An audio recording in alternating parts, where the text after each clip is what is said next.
Hello नमस्कार, क्या हालचाल। Welcome to the channel. और आज हम लोग बात करने वाले हैं 2025 की one of the most anticipated movies में से एक, जिसका प्रमोशन बहुत जोर शोर से हुआ बहुत लंबे टाइम तक। ऑफ कोर्स हम लोग इंडिया में है तो हमें नहीं पता, बट यूएस और बाकी सारी कंट्रीज में एना दे आर्मस ने कोई भी कमी नहीं छोड़ी इस मूवी का प्रमोशन करने के लिए। बात कर रहे हैं हम लोग from the world of John Wick Ballerina की। 2 घंटे और 5 मिनट की ये मूवी एडल्ट की रेटिंग के साथ में रिलीज हुई है इंडिया में 6 जून को, और अभी फिलहाल इसका IMDb पे स्कोर है 7.3 आउट ऑफ 10 और साथ में रॉटेन टोमेटोज पे क्रिटिक्स का स्कोर है 75% का। लेकिन पॉपकॉर्न मीटर पे इसका स्कोर 92% का है। इस वीडियो में बात करेंगे इस मूवी के बारे में कि मुझे ये मूवी कैसी लगी, और अगर तुम्हारे घर के आसपास ये मूवी लगी हुई है, जो कि इसके शोज बहुत कम लगे हुए हैं, तो तुम्हें ये मूवी थिएटर्स में जाकर के देखनी चाहिए या नहीं। सबसे पहले बात करते हैं इसके स्टोरी की बिना किसी स्पॉइलर के। तो अगर तुमने इसका ट्रेलर देखा हुआ है तो तुमको एक स्टोरी का अच्छा खासा आइडिया होगा, बिकॉज ट्रेलर लगभग सब कुछ रिवील कर देता है कि एना दे आर्मस का कैरेक्टर, जो कि ईव मकारो का है, कुछ अज्ञात लोग उसके फादर का मर्डर कर देते हैं, और अपने फादर की डेथ को एवेंज करने के लिए एना का कैरेक्टर रस्का रोमा को ज्वाइन करता है, एक बैलेरिना बनता है और इसके बाद बनता है एक सुपर असैसिन। किस तरीके से अपने फादर को जस्टिस दिलाती है, यही मूवी की स्टोरी है। अब देखो, जॉन विक सीरीज की जो भी मूवीज है ना, हम लोग उनको एक बहुत हैवी स्टोरी के लिए नहीं देखा करते। अगर मैं अपनी बात करूं या किसी भी जॉन विक फ्रेंचाइज के फैन से पूछूंगा तो हर कोई यही कहेगा कि जॉन विक का part 1 was the best one. उसके बाद से स्टोरी के मामले में डिक्लाइन देखने को मिला, लेकिन हम लोग क्या देखने जाते हैं, क्रिएटिव एक्शन सीक्वेंसेस, और बैलेरिना इसमें कहीं से भी कम नहीं थी। इवन मैं ये भी कहूंगा कि इसकी स्टोरी बहुत ही सिंपल होने के बावजूद और बहुत ही ज्यादा कई बार सुनी जाने के बावजूद जिस तरीके से प्रेजेंट की जाती है ना, कि तुम्हारा 2 घंटे का टाइम कब बीतेगा तुम्हें पता नहीं चलेगा। साथ में एना भाई, उनका स्क्रीन के ऊपर एक अलग ही ग्रेस है। काफी डिफिकल्ट था मेरे लिए सोचना कि किस तरीके से वो कियानू को रिप्लेस करेंगी एज अ मेन प्रोटोगनिस्ट एक मूवी में, जो कि एक स्टैंड ऑफ है। हालांकि उनको सपोर्ट की जरूरत पड़ी इस मूवी में, कियानू रीव्स को कैमियो करना पड़ा है। कैमियो जो था वो काफी मजेदार था, किस तरीके से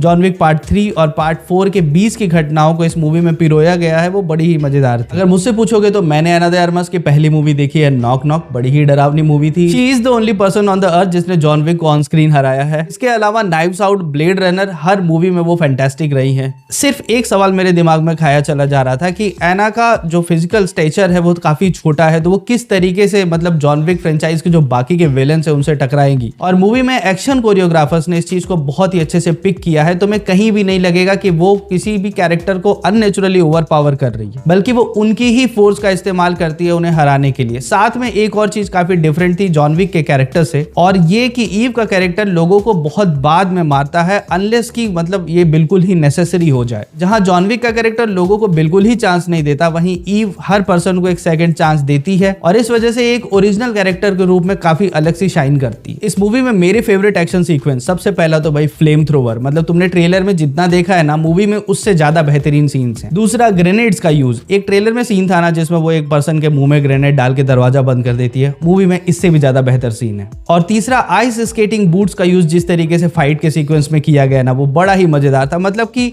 अगर तुमको वो याद हो जॉन विक का पेंसिल से लोगों को मारना, चाकू से मारना, बुक से मारना, तो फिर तुम बिल्कुल भी मिस नहीं करोगे इस मूवी में। एक और चीज काफी अलग थी कि हाई टेबल को इस बार थोड़ा सा किनारे रखा गया है, रस्का रोमा को एक्सप्लोर किया गया, और साथ में नए विलेंस या नई जो पावर्स है जॉन विक वर्ल्ड की, उनको दिखाया गया है। मूवी की अगर कमी की बात करूं तो मुझको लगा कि भाई कुछ कैरेक्टर्स जो थे वो थोड़े अंडर डेवलप्ड रह गए, स्पेशली ईव की सिस्टर का कैरेक्टर, मतलब उसको डेवलप होने का मौका ही नहीं मिला। तो फिर मेरा फाइनल वर्डिक्ट क्या रहने वाला है? क्या तुम जॉन विक सीरीज के फैन हो? अगर हो तो फिर बिना दिमाग खर्च किए इस मूवी को जाकर के देखो। क्या तुम एना दे आर्मस के फैन हो? अगर हाँ तो फिर इस मूवी को बिना दिमाग खर्च किए जाकर के देखो। और अगर तुम्हें female protagonist led action movies पसंद है तो भी इस मूवी को तुम्हें बिना खर्च किए जाकर के जरूर देखना चाहिए। It is a good experience in theatres. इसका साउंड डिजाइन काफी अच्छा था। ओवरऑल मैंने इस मूवी से जितना एक्सपेक्ट किया था, मूवी ने मुझको उतना डिलीवर किया। स्टोरी के मामले में हो सकता है कि तुम्हें लगे कि कुछ खास नहीं था, लेकिन मूवी थ्रू आउट एंटरटेनिंग थी। इस मूवी को मैं रेट करूंगा 3.75 आउट ऑफ 5 स्टार्स, और 0.25 एडिशनल स्टार्स मिल रहे हैं इस मूवी को एना दे आर्मस की वजह से।